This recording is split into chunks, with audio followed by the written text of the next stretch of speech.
রাহুল অরুণোদয় বন্দ্যোপাধ্যায় বাংলার চলচ্চিত্র জগতের একজন প্রখ্যাত অভিনেতা, যিনি দীঘায় অভিনয় করতে গিয়ে সাগরের জলে তলিয়ে গিয়ে মারা গেছেন। তার পরিবারকে সমবেদনা জানানোর মতো ভাষা আমাদের নেই। তার পরিবারের একটা অপূরণীয় ক্ষতি এবং বাংলা চলচ্চিত্র জগতের একটা অপূরণীয় ক্ষতি।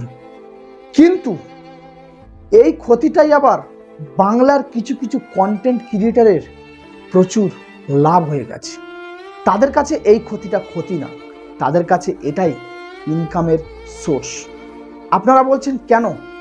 আরে ভাই, একটাবার ভেবে দেখুন তো, একটা মানুষ মারা গেলে তার সেই মুহূর্তের ছবি সোশ্যাল মিডিয়ায় কেউ পোস্ট করে।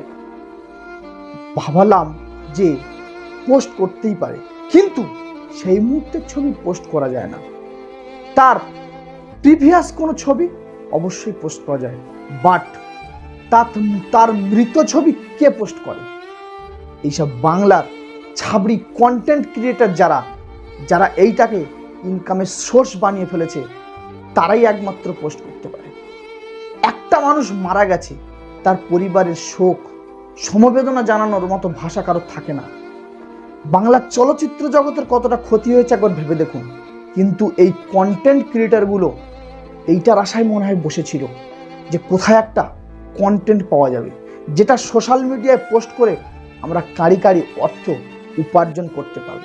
তাই জন্য একটা মানুষের মৃত ছবি সোশ্যাল মিডিয়ায় ক্ষণপাকে এরা পোস্ট করে যাচ্ছে। ভাবা যায় আমরা কোন যুগে বসবাস করছি। অথচ এই মানুষগুলোই যখন আরজিকার কাণ্ডে অভয়ার মৃত্যু হয়েছিল, তখন কেউ কিন্তু সোশ্যাল মিডিয়ায় এত তোলপাড় হয়নি। এই মানুষগুলোই, একবার ওনাদের প্রোফাইলটা ঘেঁটে দেখবেন।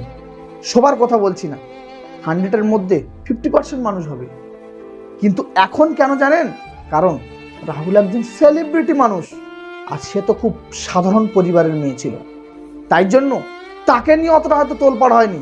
বাট রাহুল মারা গেছে, তার জন্য সোশ্যাল মিডিয়ায় তার মৃত ছবি পোস্ট করে সেই টাকাটা ইনকামের পথ বেছে নিয়েছে পশ্চিমবঙ্গের কিছু ছাবড়ি কন্টেন্ট ক্রিয়েটার। কিছু, সবাই না। ভুল বললাম কি ঠিক বললাম সেটা অবশ্যই কমেন্টে জানাবেন। টাটা।